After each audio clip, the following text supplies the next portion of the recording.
మీరు ఎక్కువగా బాధపడ్డ అప్పుడు ఆ టైంలో ఎక్కువగా మీడియా పరంగా మీరు బాధపడ్డ ఆ సంఘటన ఏంటి, ఆ న్యూస్ ఏంటి?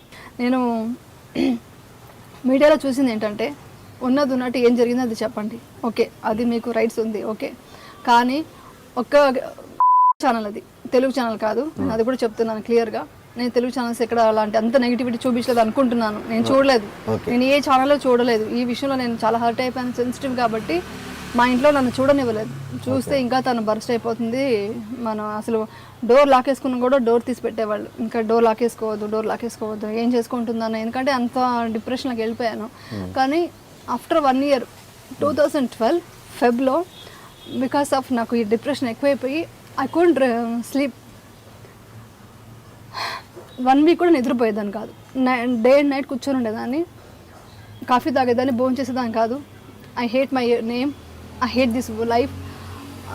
నాట్ ఈవెన్ ఆ ఫేస్ కూడా నేను అద్దంలో చూసుకునేదాన్ని కాదు. ఐ హేట్, వద్దు నా ఎందుకు ఇంకా ఫేస్, అయిపోయింది లైఫ్ అని అలా ఉండేదాన్ని. అంత డిప్రెషన్లో ఉన్నాను. అప్పుడు హాస్పిటలైజ్ అయిపోయాను. మొత్తం డిప్రెషన్లో ఉన్నాను అనేసి హాస్పిటల్లో అడ్మిట్ చేశారు, మణిపాల్ హాస్పిటల్లో అడ్మిట్ చేసి ఐ వాంట్ టు స్లీప్, నాకు నిద్ర రావాలి అనేసి ఇలాగ ట్యాబ్లెట్స్ అడుగుతున్నాను. వాళ్ళు వచ్చి వద్దు కొంచెం కూల్ అవ్వనివ్వండి, కొంచెం కౌన్సిలింగ్ ఇస్తున్నారు, ఇంకేం ప్రాబ్లం లేదు బాడీలో, ఓన్లీ సైకాలజికల్ ఫీలింగ్, ఆవిడ ఎక్కువ డిప్రెషన్లో ఉన్నారని చెప్తున్నారు. అలా ఒక 2 days అయ్యింది. 3rd day కొంచెం పర్లేదు, ఇంకా డిశ్చార్జ్ చేద్దాం నెక్స్ట్ డే అని అనుకుంటున్నారు. ఆ టైంలో టీవీ ఆన్ చేశాను. ఆఫ్టర్ ఇన్సిడెంట్ జరిగింది 2011 Jan 28th. నేను చెప్పే 2012 ఫెబ్లో. అప్పుడు టీవీ ఆన్ చేస్తే ఒక టీవీలో చూపిస్తున్నారు. అది ఎలా చూపిస్తున్నారంటే ఎవరైనా అది చూస్తే డెఫినెట్గా నేనే చూసున్నా కూడా వేరే వాళ్ళ గురించి వి కాంట్ సీ, అలాంటి సిచ్యువేషన్ క్రియేట్ చేసి చూపిస్తున్నారు. ఎలా అంటే ఇలా వెళ్ళింది, ఇలా సౌండ్స్ ఐటీసీ హోటల్లోకి వెళ్ళింది, ఈ కార్లో వెళ్ళింది, లగ్జరీ కోసం ఇలా చేస్తుంది ఆవిడ, ఇలాంటి అది ఇంకా నేను మాటల్లో ఇప్పుడు చెప్పలేను. నా ఫేస్ మాత్రం ఫ్రంట్లో ఉంది, బ్యాక్ సైడ్ వచ్చి ఏదో ఒక అవుట్ ఆఫ్ ఫోకస్తో ఒక లేడీ సెక్షువల్ ఏదో షార్ట్లు చూపిస్తున్నారు. ఆడియన్స్కి ఏం అర్థమవుతుంది, అది వేరే వాళ్ళ షార్ట్ అని ఎలా తెలుస్తుంది? అది అలాగే అనుకుంటారు. ఇది మనకు తెలుసు, ఇది మన ఇండస్ట్రీకి తెలుసు. ఇండస్ట్రీకి ఏంటి, ఫ్రంట్లోనే మాత్రం అటు ఫేసు, వెనకాల అవుట్ ఆఫ్ ఫోకస్ షార్ట్స్, ఏదో సినిమాలో షార్ట్స్ అనేది తెలిసిపోతుంది. బట్ ఆడియన్స్ అలా అర్థం చేసుకోరు కదా. ఆడియన్స్కి అదంతా రియల్ ఏమో, అది ఏంటి రెడ్ హ్యాండెడ్గా వర్డ్ ఎక్కువ యూజ్ చేస్తున్నారు కాబట్టి రెడ్ హ్యాండెడ్గా అక్కడ పట్టుకున్నారేమో, ఆ వెనకాల ఫోకస్లో అవుట్ ఆఫ్ ఫోకస్ ఉన్నది ఈవిడ అనుకుంటారా లేదా ఆడియన్స్?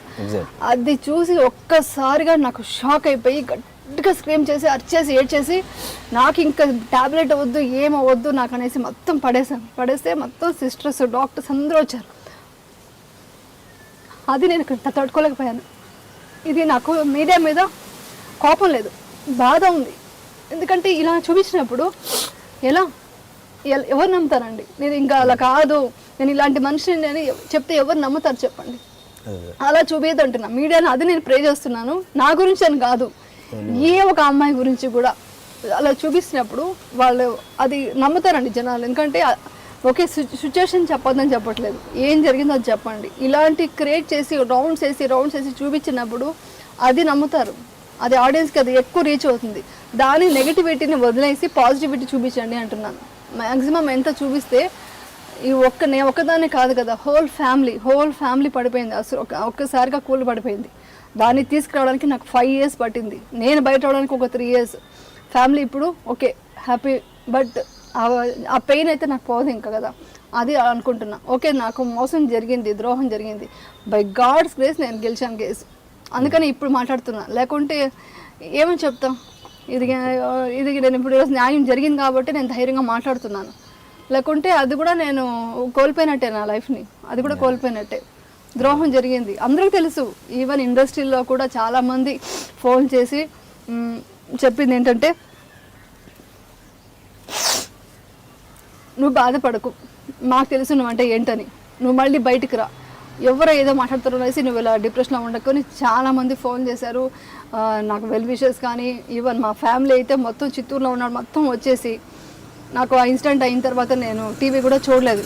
వి వెంట్ ఆఫ్ అంటే ఇంట్లో ఉంటే తను డిప్రెషన్కి వెళ్తుంది, వచ్చే వాళ్ళకంతా మనం ఆన్సర్ చెప్పాలని మా హస్బెండ్ ఫ్యామిలీ అంతా మేము దీనికి వచ్చేసాము తమిళనాడుకి.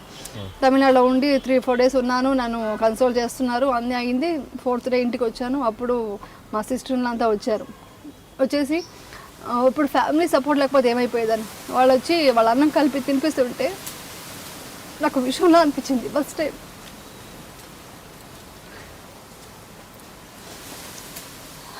నాకొద్దు, వాళ్ళు అన్నం కలిపి తినిపించారండి. అదే ఐ కాంట్ ఫర్గెట్. మా సిస్టర్ నా అంత క్లోజ్గా ఉండేది నాతో, అందరూ క్లోజ్గా ఉంటారు నాతో. మా ఫాదర్ అయినా మదర్ అయినా కానీ మా మదర్ కానీ మా సిస్టర్స్ వీళ్ళందరూ సపోర్ట్ లేకపోతే ఈరోజు నేను లేను. వాళ్ళంతా సపోర్ట్ చేశారు. నేను సడన్గా ఊరికి జస్ట్ అలా డోర్ వేసుకున్నా కూడా టక్కని వచ్చి పక్కన కూర్చునేవాళ్ళు. There with me. అలా ఉండి సపోర్ట్ చేశారు. మా పిల్లలంటే ఇంకా అల్టిమేట్ ఇంకా చెప్పలేను వాళ్ళ బాధలు. నేను ఏమంటారు, కానీ దానివల్ల నేను స్ట్రాంగ్ అయ్యాను. ఇప్పుడు నేనే కాదు, నా పిల్లలు స్ట్రాంగ్ అయ్యారు.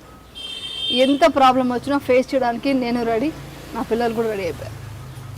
ఆ ఏజ్లో నుంచి వాళ్ళు అది చూసేసి వాళ్ళు ఏమైపోయారంటే వాళ్ళకి ప్రాబ్లం తెలియదు. సంథింగ్ మదర్కి ఏదో ప్రాబ్లం ఉంది, ఏంటి అని తెలియదు. బట్ వాళ్ళు వచ్చి నా చిన్నమ్మాయి అప్పుడు 2nd స్టాండర్డ్, 1st స్టాండర్డ్ మా పాప 2nd స్టాండర్డ్ వచ్చి ఒళ్ళో పడుకోబెట్టుకుని ఇలా తడుతూ, మమ్మీ నువ్వు ఏడోకు, నీకేదో ప్రాబ్లం ఉందని తెలుసు, బట్ బయటకు వచ్చి నేనున్నాను, ఐఎమ్ దేర్ అని పిల్లలు అలా హక్ చేసుకుంటూ నన్ను అన్నీ వాళ్ళ కేరింగ్ని నేను అసలు నన్ను వాళ్ళనే ఫాదర్ మదర్ అనుకుంటాను. మా హస్బెండ్ అయితే అసలు ఫాదర్ ప్లేస్లో ఉండి నన్ను చూసుకున్నారు. ఆయన హస్బెండ్ కూడా కాదు అసలు. నాకు ఈ ప్రాబ్లం వచ్చిన తర్వాత అప్పుడు దాకా మామూలుగా అనుకునేదాన్ని, కానీ ఇక్కడ ఇంత హైట్కి వెళ్ళిపోయారు ఆయన, ఎక్కడికో వెళ్ళిపోయారు మా వారు. అంత కేరింగ్గా చూసుకున్నారు కాబట్టి బయటకు వచ్చాను. ఇప్పుడు నో ప్రాబ్లం అండి. ప్లీజ్ ఈ ఎమోషనల్ ఫీలింగ్ మీరు టచ్ చేయకండి, ఐ కాంట్. ఓకే, ఇప్పుడు కేసు గెలిచిన తర్వాత మీడియా వచ్చిందా మీ దగ్గరికి? వచ్చి ఉంటే చాలా హ్యాపీగా ఫీల్ అయ్యేదాన్ని.